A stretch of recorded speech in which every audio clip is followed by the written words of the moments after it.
जिंदाबाद, बाबू जिंदाबाद, जिंदाबाद जिंदाबाद।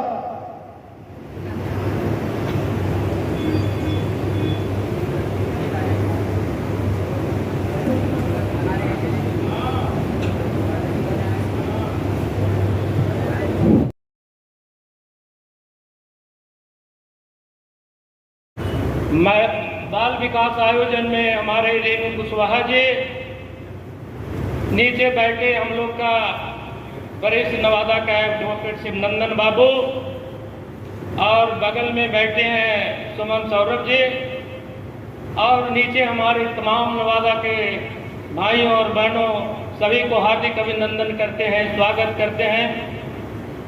अभी हम लोग भत्तू बाबू का आदगार कर रहे हैं। भत्तू बाबू ऐसे समय में एमएलए हुए थे जब नवादा में इक्का दुक्का लोग पढ़े लिखे होते थे। उस समय हमारा समाज का सुशोभित किया था 1977 में। इसके पहले अमृत बाबू भी हुए, लेकिन उनका निधन हो जाने के बाद नवादा में जो विकास होना चाहिए था वो विकास नहीं हो पाया। हम चाहते हैं दूसरा के कुर्ता छोट करने के लिए, और हमारे लोग भी चाहते हैं कि उसका भी कुर्ता छोट हो जाए। आपस में नवादा जिला में मेल नहीं है। अब अमृत बाबू और भत्तू बाबू के मरने के बाद दूर दूर तक दिखाई नहीं देता है कि नवादा का कोई प्रतिनिधि कर सकता है। तो हम जो बताए गए भत्तू बाबू अमृत बाबू हमारे बीच में नहीं है। जो उनका कार्यकाल था, जो उनका सोच था, वो हमारे बीच उनका जो रह गया है उस पर चलने का काम करेंगे। इसी के साथ सभी भाइयों को अभिनंदन करते हुए अपनी बात को विराम लेता हूं। जय हिंद। इस सभा से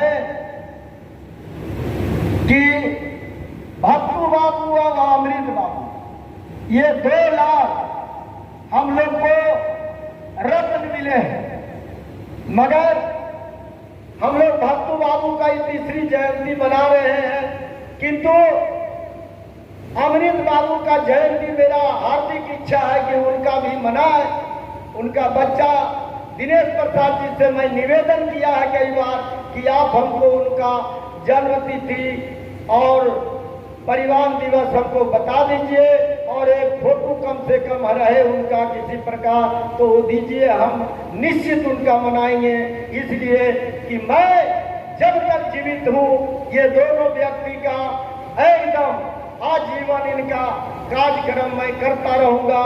जो इस सभा में आए हैं उनका मैं हार्दिक अभिनंदन करता हूं, और जो लोग नहीं पहुंच पाए उनका किसी कारणवश कोई कमी रह गया उनको मैं लाख लाख शुक्रिया अदा करता हूं कि अभी कमी को अगले बार आप पूरा करें। इसी चंद शब्दों के साथ मैं आग्रह करता हूं हमारे बीच मुख्य अतिथि भगवान बाबू जो आज उपस्थित है, उनका एक बार जोरदार ताली से भगवान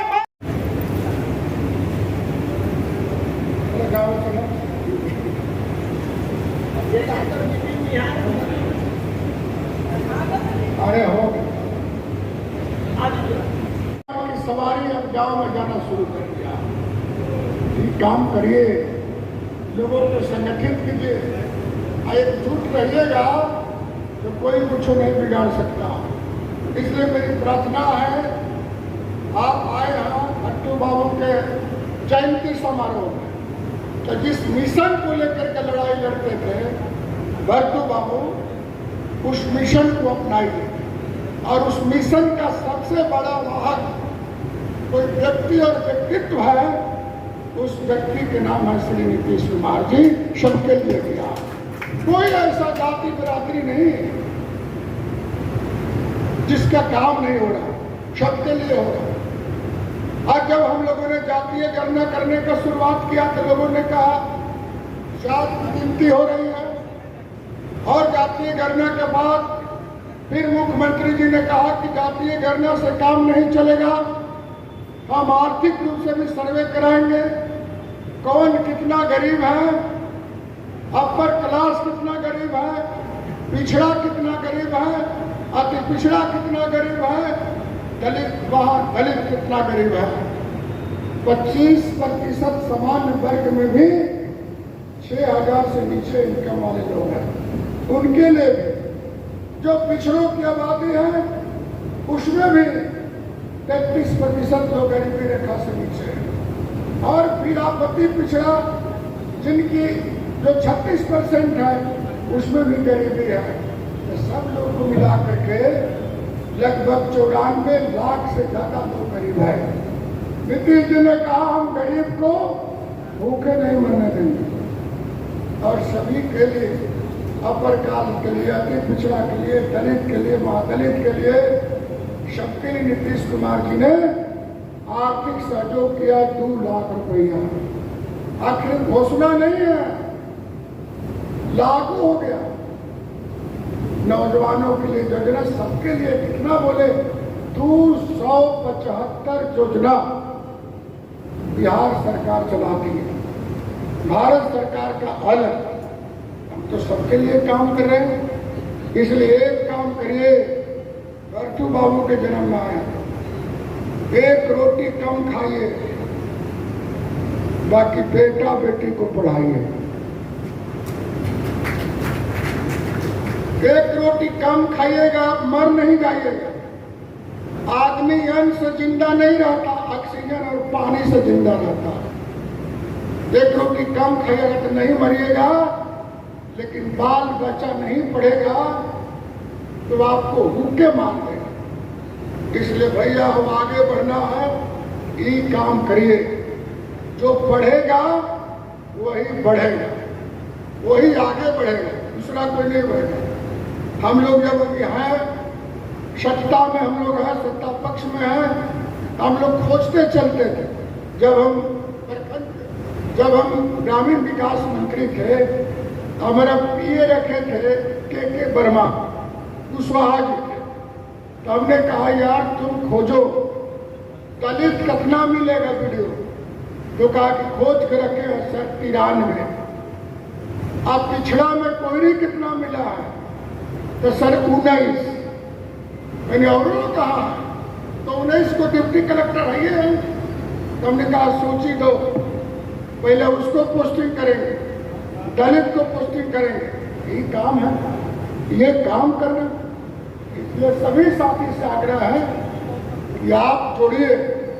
और एक बात और कहेंगे अंतिम में कि आप यदि पटना आते हैं तो मैं 70 नंबर फ्लैट में रहता हूँ, तो 70 नंबर फ्लैट में आइए, वहाँ हमने रजिस्टर रखा है, वो रजिस्टर पर साइन करिएगा, अपना नंबर दीजिएगा। हमारा एक आदमी बैठा है, एक बोतल छोटा बोतल में पानी, 200 ml में पानी और गुड़ वाला भोजपुर वाला लड्डू आपको खिलाएंगे और पानी भी पिलाएगा और साइन करके आइएगा। यदि हमसे मुलाकात नहीं हो तो वहाँ रजिस्टर आप किस समस्या के लिए गए हैं, कौन एसपी नहीं सुन रहा, कौन कलेक्टर एसपी नहीं सुन रहा, आप समस्या लिखिएगा। हम घूम के आते हैं तो बैक रिंग करते हैं, बैक रिंग करके पूछते हैं और बातचीत करते हैं, समस्या का हल करने की दिशा में पहल करते हैं। इसलिए भैया अपने हाथ जगन्नाथ, अपनी ताकत को मजबूत कीजिए और मजबूत नहीं रहिएगा तो कौन सी लड़ाई लड़ने चाहिए।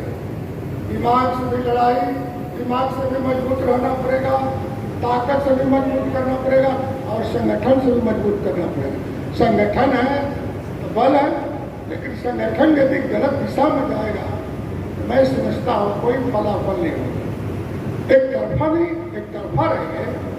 आपने भरपूर कोशिश किया, यहाँ तो कोशिश किया, हम लोग उस पर कोई टीका टिप्पणी नहीं किया, लेकिन एक तरफा कोशिश हुई, लेकिन कोशिश बेकार चली गई।